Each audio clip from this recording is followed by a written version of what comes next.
சுயதொழில் செய்யும் பார்வையற்றோர் தங்களுக்கு அரசு வேலை வழங்க கோரி ஆணையர் அலுவலகத்தை முற்றுகையிட்டனர்.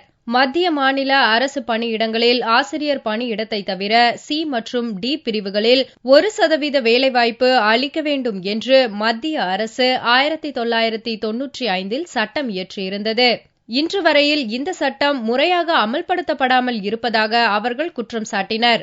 இதை கண்டித்தும் தங்களுக்கு உடனடி அரசு வேலைவாய்ப்பு கோரியும் சென்னையில் உள்ள மாற்றுத்திறனாளிகள் ஆணையத்தின் முன்பு பார்வை குறைபாடு உடைய 100க்கும் மேற்பட்டவர்கள் முற்றுகையிட்டு தங்கள் கோரிக்கையை வலியுறுத்தி மனு கொடுத்தனர்.